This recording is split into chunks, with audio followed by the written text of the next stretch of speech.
There are no accidents in the kingdom of God. If you are reading these words or listening to this message right now, it is not by chance, not by coincidence, and certainly not random. You have been pulled into this exact moment for a reason that is greater than you may realize. Heaven has been quietly arranging the steps of your journey, even when you thought you were walking alone. Think back on your life for a moment. How many times did you think it was all over, only to find yourself standing again? How many nights did you whisper prayers you thought no one heard, only to see answers come in ways you never expected? None of it was random. Each of those moments was part of a divine thread, weaving your story into something far larger than you can see. God has been watching, not just your public victories, not just the words you spoke when people were listening, but the silent choices you made when no one was watching. The moments when you turned down an easier road because you knew it wasn't the right one. The nights when you chose prayer over despair. The days when you kept moving forward despite exhaustion. These hidden moments are louder in heaven than the applause of crowds. And now, you are here. This is a prophetic moment, not a passing scroll on a screen. God Himself has set this appointment.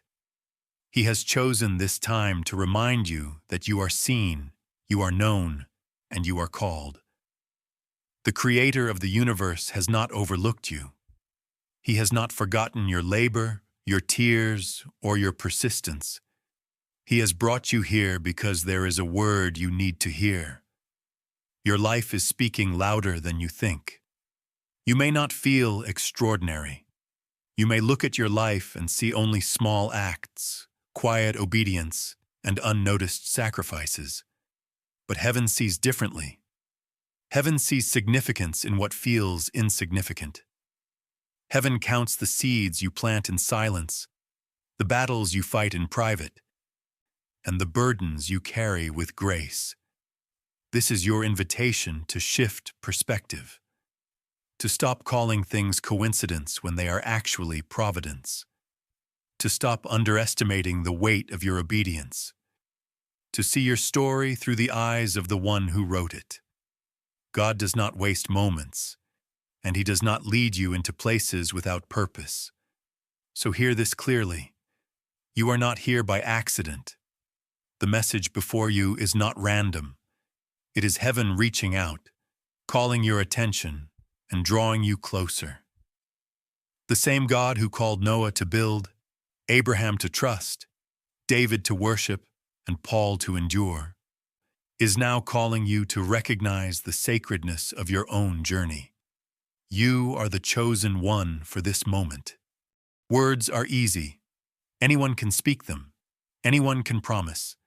Anyone can declare their loyalty with lips. But actions never lie. They are the undeniable evidence of what lives inside the heart. They are the courtroom testimony that heaven and earth cannot ignore. Think about it. Words can be rehearsed, polished, and even manipulated. A speech may sound impressive, a promise may sound convincing, but none of it has weight unless it is backed by action. Your life is not measured by what you said you would do. It is measured by what you actually carried out. God does not keep a record of empty vows. He keeps record of your faith in motion. Your obedience in the unseen places carries a fragrance that rises before His throne like incense. When you chose integrity in a situation where no one else was watching, heaven marked it down. When you gave generously, even when your resources were limited, God saw it.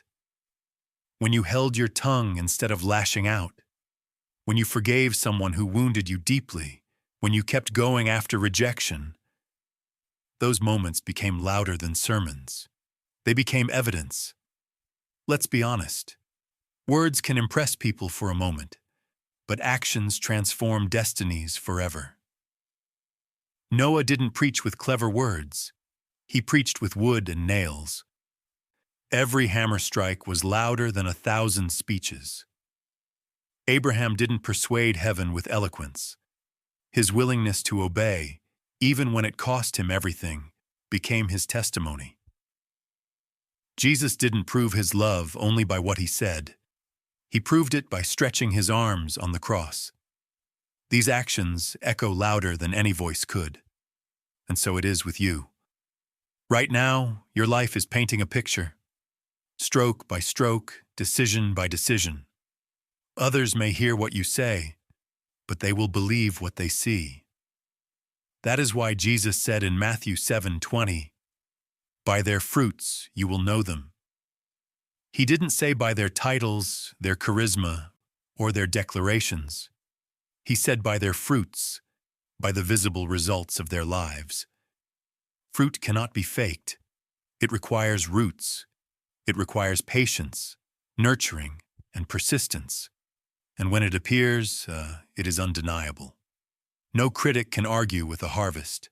No scoffer can dismiss real results. That's why the greatest defense of your faith is not found in your arguments, but in your actions. So, chosen one, do not underestimate the silent power of your obedience. Every choice is a seed, and every seed will one day bear fruit. Your actions are speaking, whether you realize it or not. And when the season of harvest comes, what you built in secret will testify on your behalf, louder than words ever could.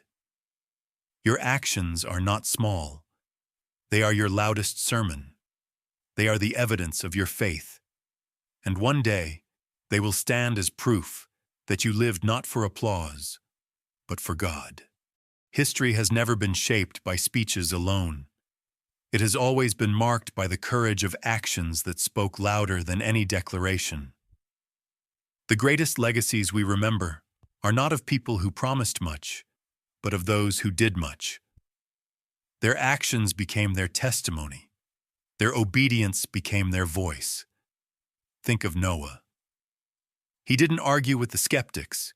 He didn't hold endless debates with the crowd. Day after day, he simply kept building. Every strike of his hammer was a sermon. Every plank of wood nailed into place was a declaration of faith.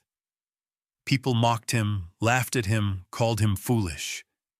Yet when the rain fell, it was not his words that saved his family. It was the ark, his handiwork, that testified he had heard from God. Think of Abraham. His story is not remembered because of eloquent speeches, but because of one defining moment of obedience. When he lifted the knife over Isaac, heaven wasn't moved by a declaration, but by his willingness to act. His silence that day said more than any words could ever say. It was faith in action, and that faith still echoes thousands of years later. And think of Jesus. The world did not change because he delivered one more sermon. The world changed when he stretched his arms wide on the cross and surrendered his life.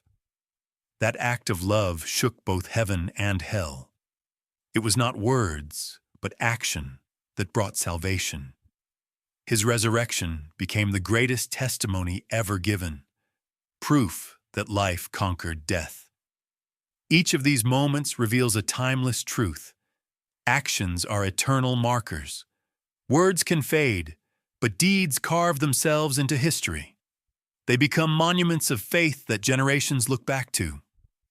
That is why Hebrews 11 is not a record of what people said. It is a record of what they did. By faith they built, they obeyed, they endured, they sacrificed. And those actions still preach today. The same is true for you.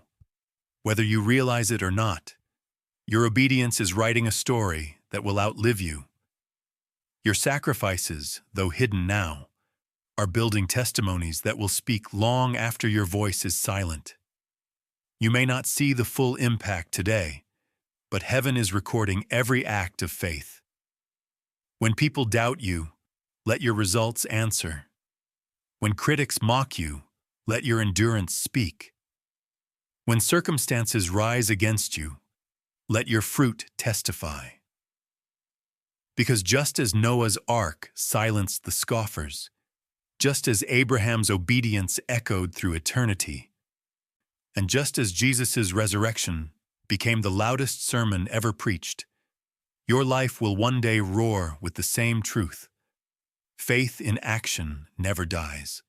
You may not realize it, but every single day you are writing a story with your life. Not on paper, not with ink, but with choices, with perseverance, and with faith. The Apostle Paul wrote in 2 Corinthians 3:2, "You are our letter, written in our hearts, known and read by all." That means you are not just telling a story. You are the story. Think of your life as a book being read by those around you. Every decision becomes a sentence. Every act of kindness, every moment of integrity, every choice to persevere when quitting would be easier. Those are the paragraphs that shape your narrative. Your tears are punctuation. Your resilience is a bold headline, and your endurance is the signature at the bottom of every page. And here's the reality. People may never read a Bible verse. They may never step foot in a church, and they may never hear a sermon. But they are reading you. They are watching how you live, how you respond, how you rise after falling. Someone's faith is being stirred not because of what you said, but because of how you walked through the fire without losing your hope. Think about it. A coworker who sees you keep showing up with integrity, even when no one claps. A neighbor who notices your kindness when you expect nothing in return. A child who observes your quiet prayers when the house feels heavy. These moments preach louder than words. Without ever stepping onto a pulpit, your life becomes one. Your consistency is a sermon. Your forgiveness is a sermon. Your joy in the middle of hardship is a sermon. Every time you choose to keep building, to keep believing, to keep loving when bitterness would be easier, you are writing a chapter that others will never forget. This is the unseen ministry of the chosen ones. You don't need a microphone to proclaim the gospel. You only need a life surrendered to God. Your survival becomes proof that He is real. Your endurance becomes evidence that His strength is greater than your weakness. Your decisions in the quiet places echo in the lives of people you may never meet. The truth is, someone somewhere is gaining courage because they see you stand firm. Someone is finding hope because they witness your joy in the middle of pain. Someone is believing in God because of how you live when it would be easier to give up. That is the power of a living letter.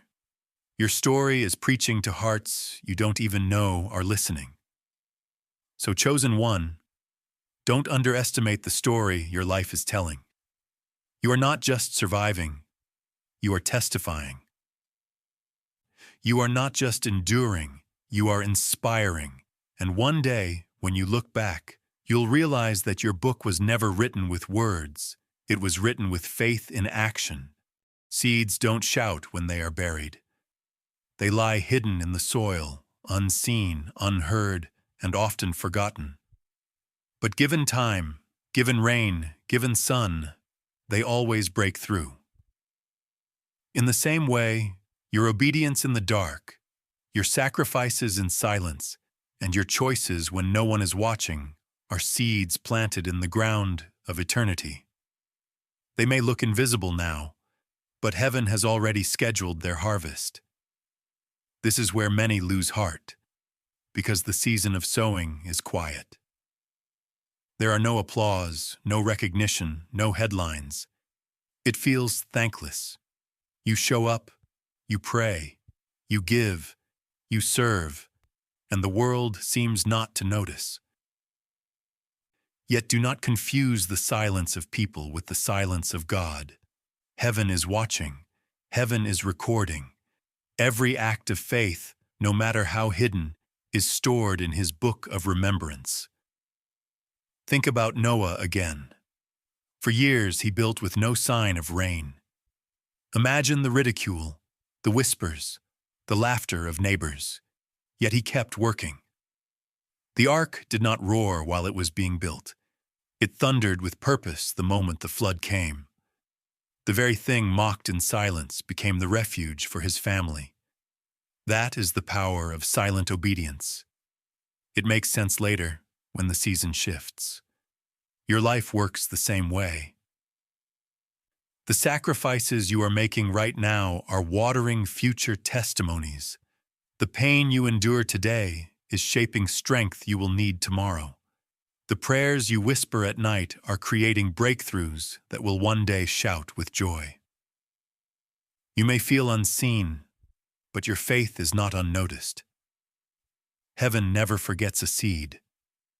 Galatians 6:9 declares, "Let us not grow weary in doing good, for at the proper time we will reap a harvest if we do not give up."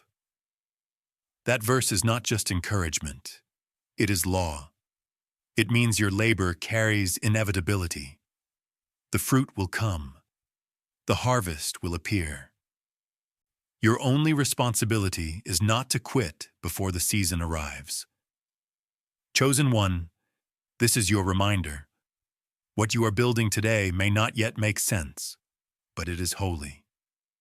Your quiet faith is a prophetic sound in the spiritual realm. Your unseen diligence is echoing louder than you know. When the season shifts, what you built in secret will be revealed in power. And the same people who questioned you will one day recognize that the hand of God was with you all along. So don't despise the hidden seasons. Don't curse the quiet years. Don't mistake waiting for wasting. What you build now will roar later. What you endure now will testify later. And when your due season comes, it will not whisper. It will shout. Every life leaves a trail. The question is not whether you will leave a legacy, but what kind of legacy you will leave behind. Words may be forgotten, but actions outlive us. They ripple through generations, shaping lives you may never meet. Your handiwork, what you build, endure, and create, has the power to echo far beyond your lifetime. Look at David. He wasn't remembered simply because he spoke about worship. He embodied it. He danced before the Lord with abandon. He wept in his presence. And he wrote psalms that still sing thousands of years later. His harp became a weapon of peace. His prayers became poetry. And his victories became testimonies. Long after his voice went silent, his life continues to inspire worshipers around the world. David's actions became his legacy. Look at Paul, sitting in chains, forgotten by men. He refused to waste his suffering. Instead of bitterness, he wrote letters. Instead of despair, he released revelation. His prison became a printing press of eternity. Those letters, written in the dim light of captivity, still guide pastors, encourage believers, and shape churches today. Paul's obedience under pressure became a foundation for generations to come. And look at Jesus. His legacy was not a sermon preached once and forgotten. His cross was his handiwork. His resurrection was his testimony. He didn't just declare, "I am the resurrection and the life." He proved it. 2,000 years later, his empty tomb is still the loudest message of hope ever proclaimed. His obedience didn't just change one generation, it transformed eternity. These examples are not distant stories. They are reminders of what God can do through a life surrendered. They call you to ask, what are you building that will outlive you? What fruit are you cultivating that will still remain when your name is no longer remembered? Maybe it's the children you are raising with faith. Maybe it's the kindness you sow into your community. Maybe it's the quiet acts of service that no one applauds, but that heaven treasures. Your legacy doesn't have to be loud. It just has to be faithful. Because faithfulness leaves fingerprints on time. The truth is, you are shaping history in ways you cannot see. Every act of obedience plants a seed in the soil of tomorrow. Every sacrifice builds a bridge for someone else to walk across. Generations to come may never know your name, but they will walk on the foundation you laid. Chosen one, your handiwork is not just for today. It is your inheritance to the world. One day, when you are gone, the fruit of your faith will still speak. Your life is building a testimony that time cannot erase. So live in such a way that your story becomes a monument to God's faithfulness. A legacy carved not in stone, but in lives forever changed. Chosen one, mediocrity was never your calling. God did not create you to live halfway, to settle for average, or to simply exist without impact. You carry His image, His breath, and His excellence within you. And because of that, everything you put your hands to should reflect the glory of the One who made you. Look around creation, from the vast galaxies to the tiniest details in your DNA. God's handiwork screams excellence. The stars are not placed in random patterns. They form constellations that have guided humanity for centuries. The oceans do not just cover the earth. They move with tides in perfect rhythm. Even the lilies of the field, which are here today and gone tomorrow, are clothed in beauty beyond imagination. This is the standard of heaven. Everything God makes bears His fingerprint of excellence. That same spirit of excellence is in you. Colossians 3:23 declares, "Whatever you do, work at it with all your heart, as working for the Lord, not for human masters." This means that your work, whether it is raising a family, running a business, serving in ministry, or simply being faithful in daily tasks, is not just for people. It is worship. Every action becomes an offering, and worship is never meant to be careless or half-hearted. Excellence preaches louder than excuses. Excellence testifies louder than explanations. You don't need to defend yourself when your results are undeniable. When you build with fire in your heart and precision in your craft, even skeptics will have to pause. Just as the Queen of Sheba stood in awe of Solomon's temple, people will marvel at the work of your hands, not because of you, but because of the God who empowers you. So don't just finish well. Don't just serve with passion. Don't just build with fire. Let your handiwork carry such weight that it cannot be ignored. Let your discipline, your creativity, and your faith produce something so remarkable that people are compelled to ask, "Who is your God?" And when they ask, your answer will not only be in words, but in the fruit of your life. Your perseverance will be your pulpit. Your excellence will be your sermon. Your legacy will be your testimony. Chosen one, rise up. Stop worrying about critics. Stop waiting for applause. Stop explaining yourself to those committed to misunderstanding you. Your life will speak louder than their doubts. Your fruit will silence every accusation. Your legacy will outlast every lie. So build with faith. Build with fire. Build with excellence. And when the world sees your handiwork, they will know beyond all doubt. This is the work of the Lord, and it is marvelous in our eyes.